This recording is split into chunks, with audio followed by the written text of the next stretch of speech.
Hi friends, welcome back to my channel Why Not Try. So friends, நீங்க பார்க்குறது என்னோட fruit garden. So இங்க நிறைய cherries, star fruits எல்லாம் ripe ஆகி harvest பண்ண ரெடியா இருக்கிறது. So இந்த பழங்களை எல்லாம் நான் இன்னைக்கு பறிக்க போறேன். So நீங்களும் வாங்க இந்த வீடியோ பாருங்க. So வாங்க வீடியோக்கு போலாமா?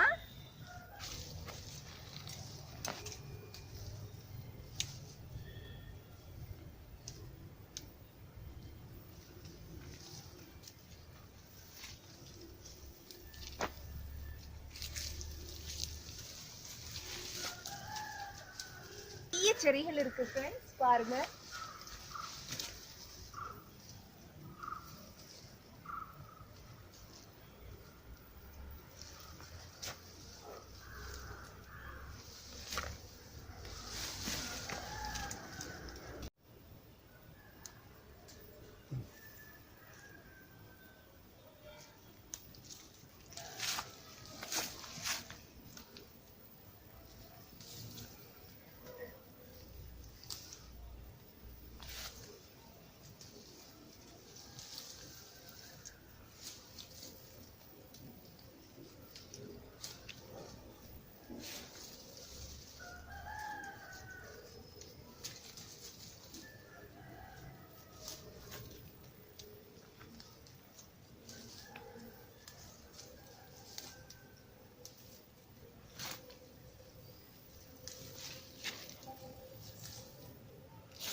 ஸோ ஃப்ரெண்ட்ஸ், இந்த செர்ரீஸ் வந்து ஆர்கானிக்காக நாங்கள் தயார் பண்ணது.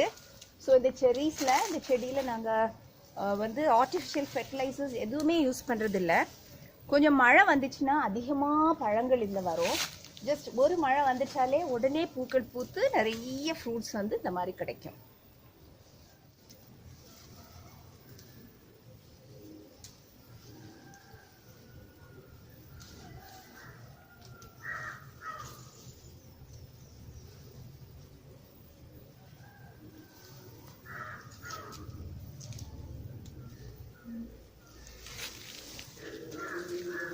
ஸோ ஃப்ரெண்ட்ஸ் பாருங்க, இது வந்து என்னோட செரி புஷ்ஷோட இந்த சைடு.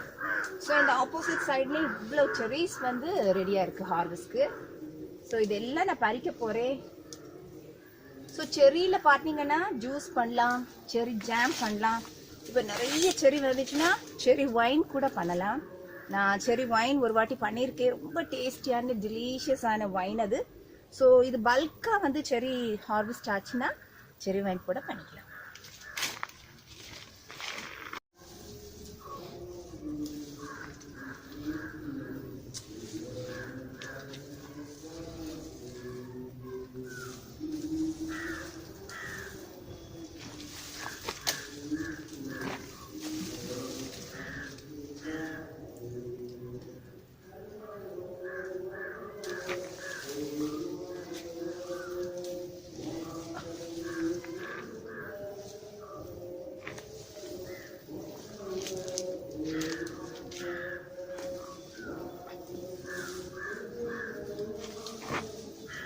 ஸோ எப்படி இந்த பாஸ்கெட் ஃபுல் ஆயிரும்னு நான் நினைக்கிறேன். ஸோ மேலேயும் நிறைய செடிஸ் இருக்கு.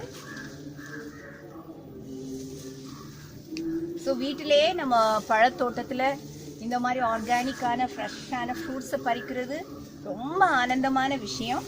நம்ம மனசுக்கு வந்து ரொம்ப ஸ்ட்ரெஸ் ஃப்ரீயாக இருக்கும். ஸோ ஒரு சண்டே நீங்கள் அப்படி ஜாலியாக உங்கள் வீட்டு தோட்டத்திலே இந்த மாதிரி ஃப்ரெஷ் ஃப்ரூட்ஸை பறிக்கிறது பற்றி நினச்சி பாருங்கள் friends. It is so miraculously beautiful experience. So நீங்களும் உங்கள் வீட்டில் நிச்சயமாக ஃப்ரூட்ஸ், வெஜிடபிள்ஸ், அப்புறம் ஃப்ளவர்ஸ் எல்லாம் நட்டு வைக்கணும்னு நான் வேண்டிக்கிறேன்.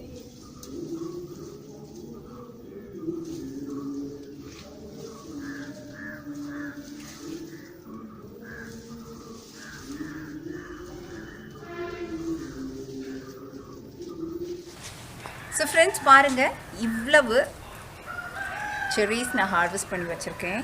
ஸோ பாருங்கள், ஃப்ரெஷ்ஷான செர்ரீஸ் எவ்வளோ கலர்ஃபுல்லாக இருக்குது பார்த்தீங்களா? ஸோ நீங்களும் உங்கள் வீட்டு தோட்டத்தில் பழமரங்கள், ஃப்ரூட் ட்ரீஸ், அப்புறம் வெஜிடபிள்ஸ் எல்லாம் நட்டு வைக்கணும்னு வேண்டிக்கிறேன். இப்போது நம்ம செர்ரி ஜாம் எப்படி பண்ணுறது அப்படின்னு பார்க்கலாம். ஸோ ஃப்ரெண்ட்ஸ், இந்த செர்ரீஸை நல்லா க்ளீன் பண்ணி ட்ரை பண்ணிவிட்டு அதை நல்லா பிசைஞ்சு அதோட விதைகளை நீங்கள் நீக்கிருங்க. ஸோ இந்த செர்ரியை இப்போ நீங்கள் இன்னொரு பவுலில் ட்ரான்ஸ்ஃபர் பண்ணிவிட்டு தேவையான அளவு வெள்ளை சர்க்கரை சேர்த்துக்கோங்க. ஸோ வெள்ளை சர்க்கரை எவ்வளோ உங்களுக்கு தேவையோ அவ்வளோ சேர்க்கணும். இது நல்ல புளிப்புள்ள செர்ரி. ஸோ வெள்ளை சர்க்கரை இதுக்கு ரொம்ப அதிகமாக தேவைப்படும். ஸோ அதை நல்லா நீங்கள் இந்த மாதிரி பிசைஞ்சு நல்லா மிக்ஸ் பண்ணிக்கோங்க.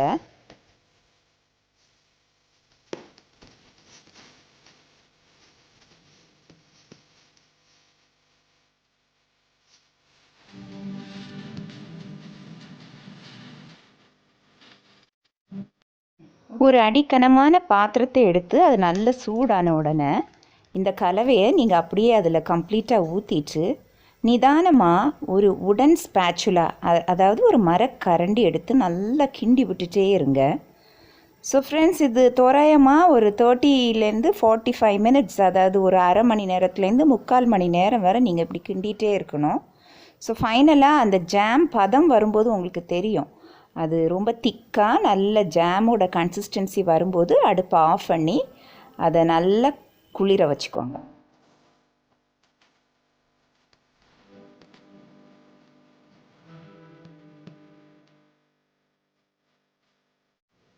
என்னோடய சின்ன குழந்தைக்கு இந்த ஜாம் பண்ணுறது ரொம்ப பிடிக்கும்.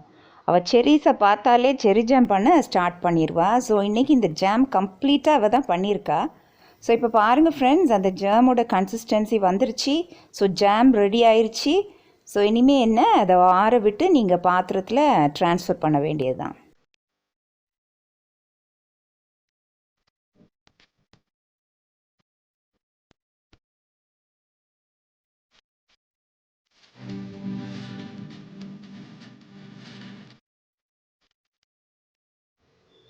ஸோ நல்ல ஒரு சுத்தமான பாத்திரம் எடுத்து நீங்கள் ஏர் டைட்டாக அந்த ஜாமை நீங்கள் மூடி ஃப்ரிட்ஜில் வச்சிங்கன்னா ஒரு 2லேருந்து 3 மாதம் வரை இந்த ஜாம் கெடாமல் இருக்கும். ரொம்ப டெலிஷியஸாக நீங்கள் இந்த ஜாமை சாப்பிட்டு என்ஜாய் பண்ணலாம்.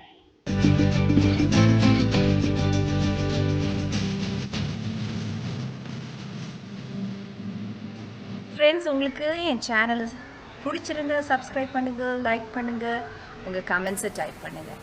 So with another beautiful video, I'll be coming up soon.